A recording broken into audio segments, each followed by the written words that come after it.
नमस्कार, सबका हिसाब होगा देख रहे हैं आप और आपके साथ मैं गुरतू। ईरान युद्ध ने दुनिया की सबसे मजबूत माने जाने वाली जोड़ी में दरार डाल दी है। जी हां, डोनाल्ड ट्रंप अब बेंजामिन नेतन्याहू से दूरी बना रहे हैं और इजराइल के विरोधियों से बढ़ती बातचीत नेतन्याहू के लिए नई चिंता बन सकती है। दरअसल ट्रंप का एक बयान पूरी दुनिया में चर्चा का विषय बना हुआ है। ट्रंप ने कहा कि नेतन्याहू जानते हैं कि बॉस कौन है। बॉस मैं हूं, यानी कि डोनाल्ड ट्रंप है। सबसे दिलचस्प बात यह कि ट्रंप का बयान ऐसे समय पर आया है जब वो 7 से 8 जुलाई को टर्की में होने वाली बैठकों के दौरान ट्रंप और राष्ट्रपति एर्दोगान की संभावित मुलाकात पर नजरें टिकी हुई है। एर्दोगान लगातार इजराइल की कार्रवाई की आलोचना करते रहे हैं। हाल ही में उन्होंने इजराइल को विनाशकारी देश तक कहा था। याद कीजिए अक्टूबर 2023, जब हमास के हमले के बाद टर्की और इजराइल के रिश्ते लगातार बिगड़ते गए। दोनों ही देशों के बीच कूटनीतिक तल्खी बढ़ी। हाल के महीनों में कई मुद्दों पर बयानबाजी भी तेज हुई। दूसरी तरफ इजराइल के भीतर भी सुरक्षा और क्षेत्रीय रणनीति को लेकर नए प्रस्तावों और बहसों ने तनाव बढ़ाया है। अब इस बीच आपको बताते हैं कि ट्रंप के जो तेवर है वो कैसे बताते हैं और ये नेतन्याहू के लिए कितनी बड़ी चिंता है और कैसे बड़ी चिंता का विषय है। दरअसल नेतन्याहू जानते हैं कि बॉस कौन है। ये ट्रंप कह रहे हैं बॉस है डोनाल्ड ट्रंप, यानी कि बॉस मैं हूं। इस तरीके की कोट अनकोट बयान डोनाल्ड ट्रंप द्वारा दिया गया। ट्रंप सिर्फ इजराइल नहीं, क्षेत्र के दूसरे नेताओं से बढ़ा रहे संवाद। टर्की में 7 से 8 जुलाई को नेटो शिखर सम्मेलन पर नजर भी होने वाली है। ईरान से तनाव के बीच ट्रंप और एर्दोगान की मुलाकात होगी और इसको लेकर नेतन्याहू की चिंता बढ़ गई है। वो क्यों? वो दरअसल इसलिए क्योंकि ट्रंप का सार्वजनिक बयान राजनीतिक दूरी का संकेत है। इजराइल को अमेरिकी समर्थन की दिशा पर सवाल किया जा रहा है। क्षेत्रीय कूटनीति में ट्रंप का फोकस व्यापक होता दिख रहा है, बहुत ब्रॉड होता हुआ। अब आगे क्या? आगे होने वाली है ट्रंप एर्दोगान की मुलाकात। अब क्या इससे नए समीकरण बनेंगे? ये बड़ा प्रश्न है। अमेरिका की मध्य पूर्व नीति में बदलाव के क्या ये संकेत माने जाए और क्या नेतन्याहू पर कूटनीतिक दबाव और ज्यादा बढ़ेगा इसके बाद? इन्हीं प्रश्नों के इर्द गिर्द इस वक्त पूरी भू राजनीति टिकी हुई है। बड़ा सवाल ऐसे में ये कि क्या ट्रंप अब केवल इजराइल के साथ खड़े रहने की बात बजाय पूरे मध्य पूर्व का नया शक्ति संतुलन बनाने की कोशिश कर रहे हैं?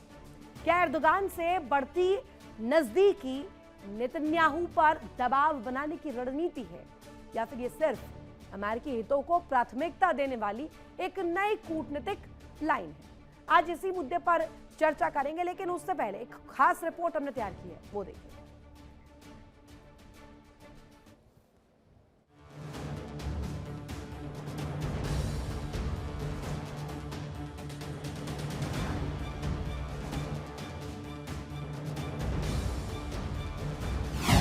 नेतन्याहू को झटका, ट्रंप ने खेला नया पत्ता।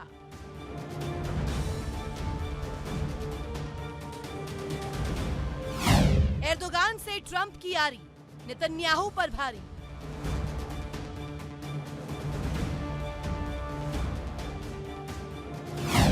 इजराइल से दूरी, दुश्मनों से मिलना ट्रंप की मजबूरी।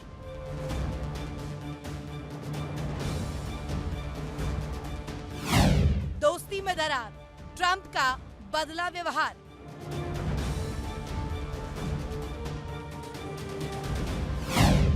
बॉस मैं हूं, ट्रंप ने दिखाया रॉ व्यू।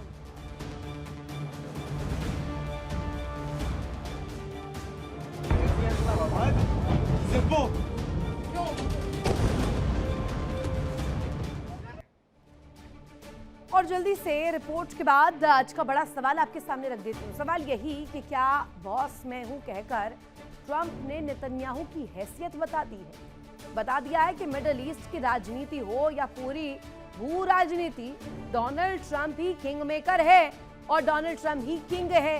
सीधे सीधे इसी पर करेंगे बड़ी बहस, बड़ी चर्चा। हमारे साथ खास मेहमान जुड़े हुए हैं। कर्नल सुशील पठानिया सर हमारे साथ कनेक्ट है, डॉक्टर ब्रह्मद्वीप अलूने हमारे साथ कनेक्ट है, प्रियंका यादव भी हमारे साथ जुड़ी हुई हैं। सबसे पहले सुशील सर, आप ही से प्रश्न मेरा, वेलकम आपका। और क्वेश्चन यही कि इस्तांबुल में होने वाली मीटिंग पर इसका असर तो नहीं पड़ेगा, ये दोस्ती में दरार वाली बात तो पुरानी हो चुकी है, लेकिन डोनाल्ड ट्रंप ही बॉस हैं, इसमें कितना दम नजर आता है आपको? ये अभी इसको नेटो की एक मीटिंग हो रही है जिसमें टर्की होस्ट कर रहा है, ये लोग जा रहे हैं, रूटीन थिंग, नेटो की मीटिंग होती रहती है। We should not try to read too much between the lines. Right. दूसरा, जहां तक नेतन्याहू का सवाल है, ट्रम्प इज राइट, वो बोल रहा है, but without his saying everybody knows that Israel cannot survive unless they get the blessing of USA. और ट्रम्प इस समय यूएसए के प्रेसिडेंट हैं and he is calling the shot.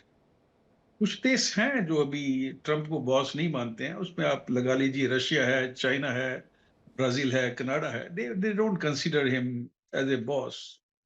और आस्ते आस्ते भी इसके युद्ध का ये इफेक्ट हुआ कि कुछ अरब कंट्री जो पूरी तरह से यूएसए के साथ जुड़ी थी, अभी वो शायद अपनी लॉयल्टी चाइना की तरफ शिफ्ट करेंगे। उससे कुछ सिम्टम इंडिकेशन भी आ रहे हैं कि Saudi Arabia is signing A deal with the Chinese and with the payment will be in yuan and so on. अभी जहां तक इनका ये जो 60 दिन का चल रहा है after that signing off Islamabad memorandum, अभी ये इनकी जो वार्ता है उसके अंदर अभी तक कोई क्लियर नहीं है कि which way is heading for. Iran के जो स्टेटमेंट हैं वो लगातार बदलते जाते हैं। कहीं वो कहते हैं कि हम अपने न्यूक्लियर एनरिचमेंट का जो हमने लेवल है उसको कम कर देंगे, परमाणु बम के लिए भी हम सोचेंगे कि हम इसको परसूट ना करें। हॉर्मज़ स्टेट को भी वो मान गए हैं, लेकिन वो कहते हैं वो माइन है। So things are not very clear, there is a fog of war. अभी आने वाले समय में कैसे ये चीजें पैन आउट होती हैं, क्या क्या निकल के सामने आता है, and would there be a solution to this problem which whole world is suffering from, or things will get sorted out? I don't know. I can't really predict about it because diplomatic front के ऊपर क्या हो रहा है, we don't know.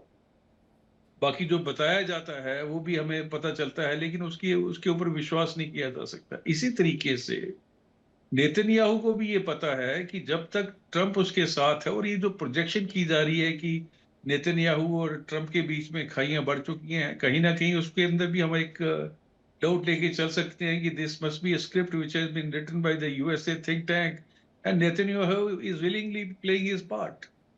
तो ये चीजें आस्ते आस्ते खुलेंगी एंड लेट्स होप कि भी ये जो लंबा युद्ध चल रहा है जिसमें ईरान को भी कुछ रिलैक्सेशन मिल गई है, क्योंकि उनकी जो नेवल ब्लॉकेड है वो हट चुका है, तो उनको बहुत बड़ा रिस्पाइट इससे मिला है। अभी इनकी जो सुप्रीम लीडर थे खामेनेई, उनकी उसका फ्यूनरल का चल रहा है।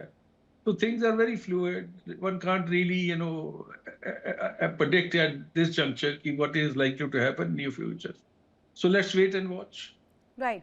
हमारे साथ प्रियंका जी भी कनेक्ट है। प्रियंका जी, आप इस पर क्या राय रखती हैं? एक तो दोनों के बीच में जो दरार को लेकर तमाम जो स्पेकुलेशंस है वो हम देख रहे हैं, राउंड द टेबल हैं, लेकिन इस बीच वार्ताओं का दौर जारी है। हम दूसरी तरफ देख रहे हैं कि तेहरान में अभी खामेनेई को लेकर के जो तस्वीर है, सुप्रीम लीडर, पूर्व सुप्रीम लीडर जिनके सुपुर्दे खाक को लेकर के जो प्रक्रिया है, उधर डेलीगेशन पहुंचे हुए हैं। दूसरी तरफ अभी डोनाल्ड ट्रंप एक मौका नहीं छोड़ रहे हैं, वो एक एक करके धीरे धीरे पूरा एक माहौल क्रिएट कर रहे हैं कि डोनाल्ड ट्रंप के हिसाब से सब कुछ हो रहा है।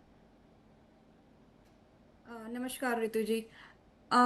थोड़ा रिफ्ट तो नजर आ रहा है नेतन्याहू और ट्रम्प के बीच, बट उसके दो मुख्य कारण है। पहली चीज तो यूएस के अंदर ही कुछ डेमोक्रेटिक और लिबरल पार्टी दोनों के जो कुछ सांसद हैं, उन्होंने एक समूह बना लिया है कि एंटी इजराइल तरीके से, कि आप उसको 3.3 बिलियन जो देते हैं उसको देना बंद कीजिए।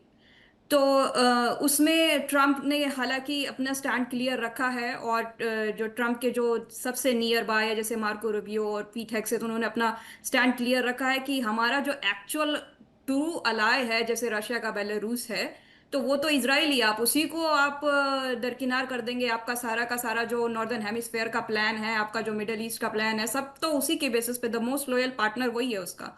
तो उसको भी एक रीजन बोल सकते हो। दूसरा रीजन ये है कि उन्होंने जो क्लॉज था 14 जो पॉइंट्स का, वो पॉइंट्स का क्लोज ये था कि सब जगह सीज फायर होना चाहिए।